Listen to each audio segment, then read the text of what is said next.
안녕하세요. 시크릿 브라더입니다. 오늘은 긴급으로 좀 영상을 찍습니다. 오늘이죠. 9월 7일에 907 대책이 나왔는데 이 대책에 대해서 제가 가장 빠르게 좀 분석을 해보려고 합니다.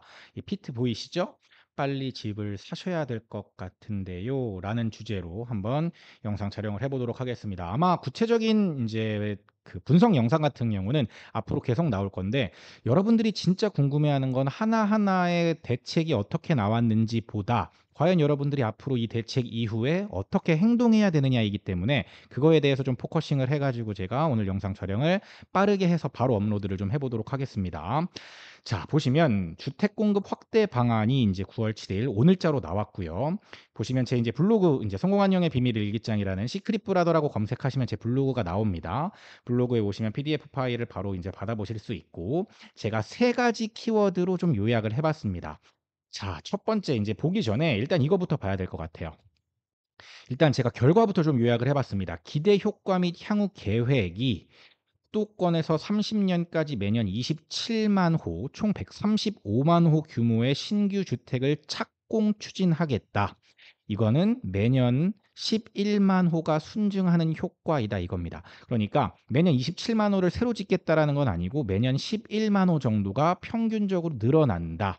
이게 착공 기준으로 봤을 때 총 11만 2천 호 정도가 증가하는 거고 향후 5년 동안 134만 9천 호, 135만 호 정도의 신규 주택을 26, 27, 28, 29, 30년에 입주할게요가 아니라 착공할게요. 이게 핵심입니다. 그럼 어떻게 이 11만 호를 순증시킬 거냐라는 대책이 이제 하나하나씩 나오는 거고 이걸 간단하게만 보겠습니다.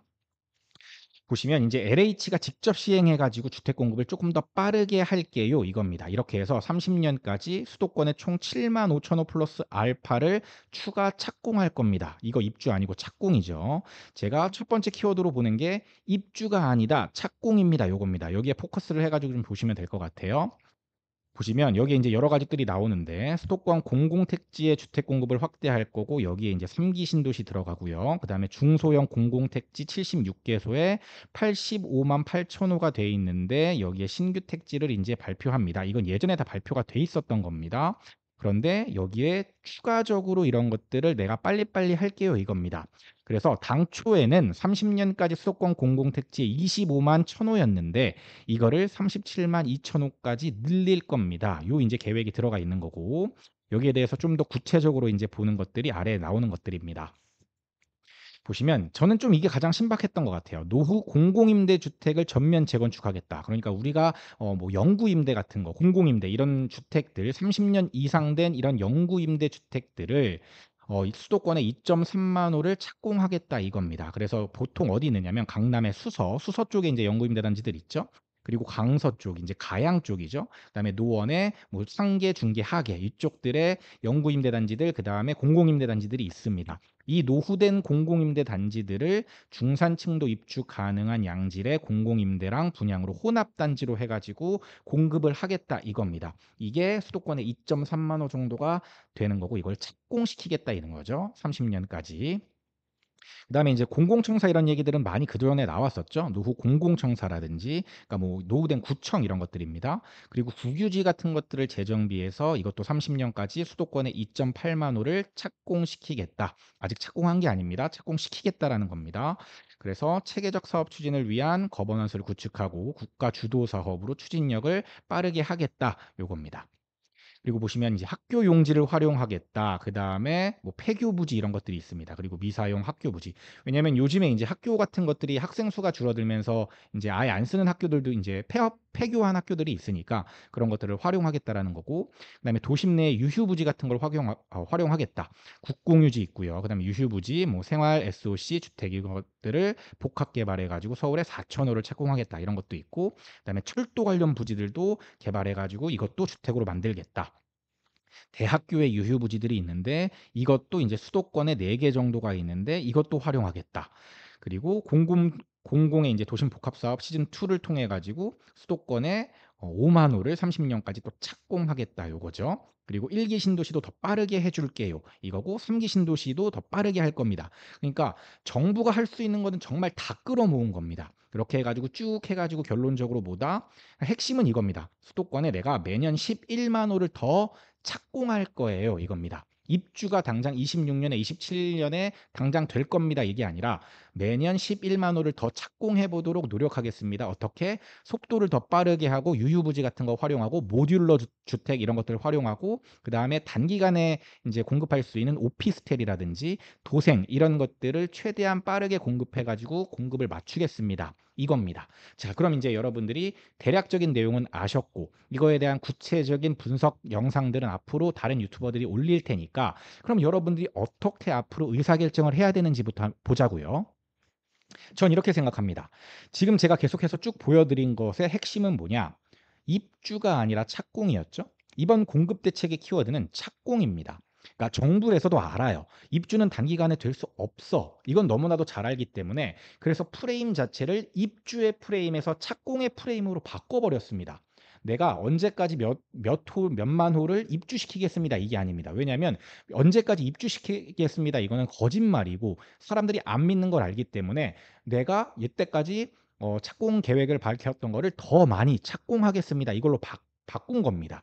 그래서 지금은 근데 인제 공사 기간 자체가 3년 이상으로 늘어났잖아요. 그러니까 당장 오늘 착공한다고 하더라도 언제 입주할 수 있죠? 입주는 28년 하반기에나 가능합니다. 그러니까 결론은 뭐예요? 26 년과 27 년의 입주 가뭄은 피할 수 있다 없다? 없다라는 겁니다. 그리고 정부에서 제시한 뭐 오피스텔 아까 도생 이런 것들은 최대한 빨리 공급할 수 있는 주택 모델들을 공급하겠다라는 건데 이런 거는 별 영향이 없을 거라고 생각하는 게 뭐냐면 이거는 수요자들이 원하는 공급이 아닙니다. 수요자들이 원하는 공급은 뭐죠?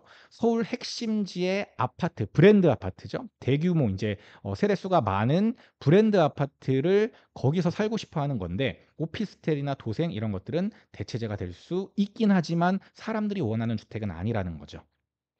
그래서 지금도 전세 매물이 부족한 상황이고 전세 가격이 계속해서 올라가고 있는 상황에서 26 년, 27 년에 입주가 없다는 거를 확인한 수요자들이 과연 어떻게 반응할 것인가? 과연 매수 버튼을 누르지 않고 과연 참을 것인가?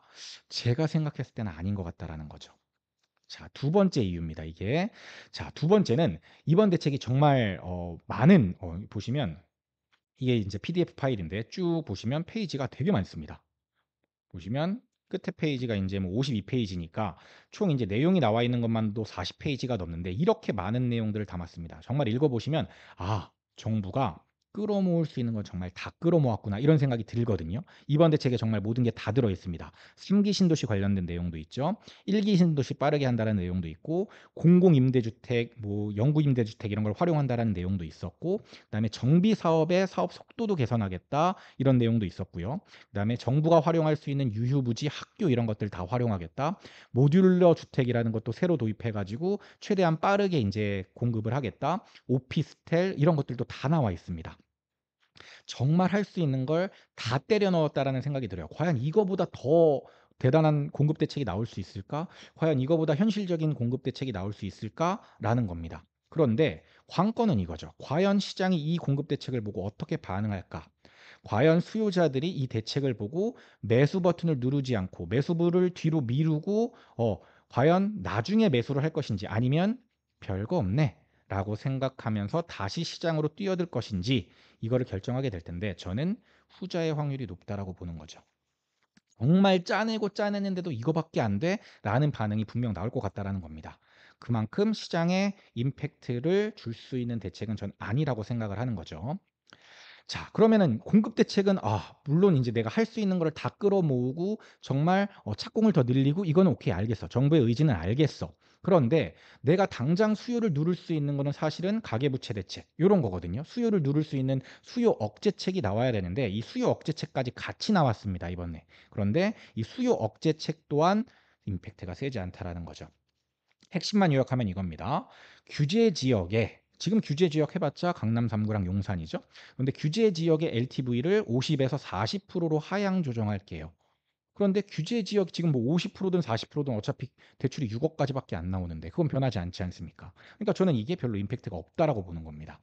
그리고 매매 사업자와 임대 사업자의 대출을 제한한다라고 했는데, 매매 사업자 같은 경우는 이걸 활용해 가지고 사실 주택으로 들어가는 돈은 제가 봤을 때는 이것 때문에 주택 가격이 오른다라고 보진 않거든요. 물론 사업자 대출이 우회 수단이기 때문에 이거를 막는다라는 점에서는 의미가 있지만, 이미 6.27 대책 이후에 사업자 대출은 거의 끊겼습니다. 서울 수도권에 사업자 대출을 활용해 가지고 내가 주택을 매수하는 수요는 은행에서 눈치를 보고 안 주기 때문에 이것도 되게 어려워졌어요. 근데 이게 또 나왔다? 별로 의미가 없을 것 같다라는 거죠. 그리고 세 번째는 1 주택자, 그러니까 내가 서울에 있든, 여기서 핵심은 이겁니다. 서울에 주택을 가지고 있든 지방에 주택을 가지고 있든 어쨌든 1 주택자가 서울 수도권에 전세를 살면서 전세 대출을 받는 거에 대한 한도를 2억 원으로 일원화시키겠다. 이제 그동안은 뭐 한국주택금융공사라든지 허그라든지 이런 데서 이제 한도가 조금씩 달랐는데, 이거를 2억 원으로 일원화시키면서 앞으로 전세 대출을 더 쪼이겠다. 그러면서 인제 어떤 멘트가 나오냐면은 "전세 대출을 더 조일 것 같다."라는 뭐 얘기들이 있는데, 그게 인제 "진짠가요?" 이런 질문에 인제 답을 한 게 있거든요. 이게 시작인 건 맞습니다. 앞으로 정부는 이런 거에 관심을 갖고 있고 "전세 대출은 앞으로 더 조이는 방향으로 갈 겁니다."라는 내용이 나옵니다. 그러니까 이게 그 시작인 거죠. 지금은 1 주택자 전세 대출만 조절을 하지만, 앞으로 전세 대출을 DSR에 넣는 것도 반영할 거고, 무주택자가 전세 대출을 받는 거에 대해서도 뭐 한도를 조절하거나 뭐 DSR에 반영하거나 이런 식으로 앞으로 계속해서 "전세 대출을 압박하겠습니다."라는 내용이 나옵니다. 그런데 어쨌든 요 정도 내용을 가지고 과연 지금의 집값 매수하려는 시도를 지금 막을 수 있을 것인가? 전 이것도 아니라고 보는 거죠. 그리고 주담대 출연료율을 차등 적용하겠다. 이것도 인제 내용이 좀 복잡하긴 한데, 이것도 내년부터 적용입니다. 그러니까 이것도 지금 당장에는 적용할 수가 없는 거죠. 그러니까 이런 거죠. '현재 주택 시장이 꿈틀대고 있는 원인이 뭔가.'라고 제가 인제 분석을 해 봤을 때, 저는 다주택자가 움직여서도 아니고, 규제 지역의 대출이 지금 현재 느슨하기 때문에 막 매수 수요가 폭발하는 것도 아니라고 저는 생각하고, 1 주택자가 갭 투자를 한 다음에 자기는 전세를 살기 때문에 지금 주택 가격이 오르고 있다. 전 이게 셋 다가 아닌 것 같습니다. 그런데 지금 요 내용들이 여기에 해당하는 내용들이거든요. 그런데 갭 투자 수요가 물론 있긴 있습니다. 그런데 저는 주요 수요들은 어떤 수요들이냐면, 1 주택 갈아타기 수요는 여전히 지금 살아 있고, 특히 무주택자가 서울 수도권에 집을 매수하려는 수요가 강하기 때문에, 저는 이런 대책들로 '지금 과연 집값을 잡을 수 있을까?'라고 생각을 하는 거죠. 제가 실제로 큐레이팅을 지금 하고 있기 때문에 실시간으로 시장의 분위기들, 시장의 얘기들을 제가 듣고 있는데, 보통 한 9억 에서 12억, 13억 대 아파트들은 이거랑 전혀 상관이 없습니다. 그런데 지금 여기서 6.27 대책 이후에 잠시 주춤하다가 계속해서 지금 거래가 일어나고 있고, 매물을 걷어들이고 있고 호가를 올리고 있습니다. 그러니까 또 매수자들은 불안해 가지고 막 '내가 지금이라도 잡아야 되나.'라고 하고 있는 와중에 오늘 907 대책이 나온 거죠. 그런데 907 대책이 이것처럼 별거 없다? 그럼 과연 수요자들이 어떤 선택을 할까요? 저는 많은 전문가들이 말하는 것처럼 지금과 같이 정부가 똘똘한 한 채에 계속해서 집착을 할 경우에, 저는 수요가 앞으로도 계속해서 높아질 거라고 생각을 하고 있습니다. 26년, 27년 공급이 안 되는 거 우리 공급 대책으로 확인했죠. 공급도 부족한 와중에 갭 투자마저 막아버리면 전월세는 계속해서 매물이 부족해지죠. 그럼 가격은 계속 올라갈 거고, 내년이나 내후년에는 전세가가 더 올라가면서 매매가랑 붙을 텐데, 그러면은 전세가율이 더 붙으면서 매매가를 자극할 텐데, 과연 지금 정도의 강도로 지금 현재 수요를 잠재울 수 있느냐? 저는 아니라고 보는 거죠. 그래서 제가 뭐 인제 이런 대책들이 인제 앞으로 분석들이 많이 나오겠지만, 한 줄로 가장 빠르게 요약하면 이겁니다. '아 진짜 애 많이 썼는데 집값 못 잡겠는데?' 전 이렇게 요약을 하고 싶어요. 만약에 그래서 이번 대책을 보고 의사결정을 하기 위해서 선택을 좀 미루셨던 분들은, 저는 빨리 이 영상을 보시고 선택을 좀 서두르셨으면 좋겠습니다.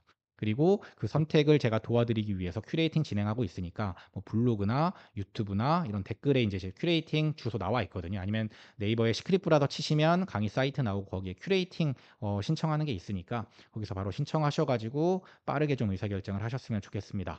오늘 영상 빠르게 제작을 했는데 편집 없이 바로 올려 드리겠습니다. 오늘 영상 도움 되셨으면 좋겠습니다.